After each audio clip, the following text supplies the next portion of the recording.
రెగ్యులర్‌గా sugar consume చేసినట్టయితే బాడీలో ఇంత దారుణమైన పరిణామాలు చోటు చేసుకుంటాయా? ఈ విషయం తెలియకముందు నేను కూడా రెగ్యులర్‌గా షుగర్ ఎక్కువగా కన్జ్యూమ్ చేసేవాడిని. వివరాల్లోకి వెళ్ళినట్టయితే 2016లో అమెరికాలో గల ఒక ల్యాబ్‌లో కొన్ని ఎలుకలపై ఈ షుగర్‌కి సంబంధించినటువంటి ప్రయోగాలైతే చేయడం జరిగింది. కొన్ని ఎలుకలకు రెగ్యులర్‌గా ఎక్కువ స్వీట్ ఉన్న ఐటెమ్స్‌ని అయితే ఫీడ్ చేయడం జరిగింది. కొన్ని ఎలుకలకైతే నార్మల్ ఫుడ్‌ని అయితే ఇవ్వడం జరిగేదన్నమాట. రెగ్యులర్‌గా అవి తీసుకునే ఫుడ్‌ని.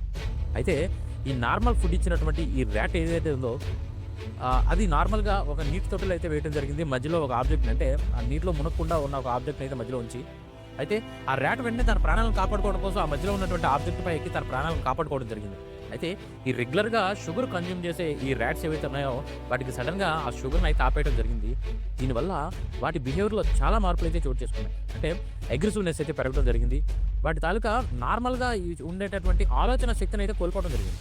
సో, ఈ ర్యాట్‌ని కూడా ఫస్ట్ ర్యాట్ లానే ఆ నీటి తొట్టెలో అయితే వేసి మధ్యలో అయితే దానికి కూడా సేమ్ ఆబ్జెక్ట్‌ని అయితే ఉంచడం జరిగింది. అయితే అది ఆ రెగ్యులర్‌గా నీటి తొట్టె చుట్టూ తిరుగుతుంది తప్పితే మధ్యలో ఉన్నటువంటి ఆబ్జెక్ట్‌పై ఎక్కి తన ప్రాణాలను అయితే కాపాడుకోవాలనే కనీస ఒక జ్ఞానాన్ని అయితే కోల్పోవడం జరిగింది. దీనికి కారణం ఏంటి అంటే బాడీలో ఉన్నటువంటి చక్కెర స్థాయిలు పెరగడం వల్ల బ్రెయిన్ అది రెగ్యులర్‌గా ఆలోచించే శక్తిని అయితే కోల్పోవడం జరిగింది. స్వతహాగా వచ్చినటువంటి ఆలోచన శక్తిని. సో, దీనివల్ల మీకు అర్థమై ఉంటుంది ఒక షుగర్ కన్జ్యూమ్ అనేది మన బాడీకి ఎంత తీవ్ర స్థాయిలో హానినైతే చేకూరుస్తుంది అనేది. వీలైనంత వరకు ఈ వీడియో అర్థమైందని అనుకుంటున్నాను. వీలైనంత వరకు చక్కెర స్థాయిలను అయితే తగ్గించడానికి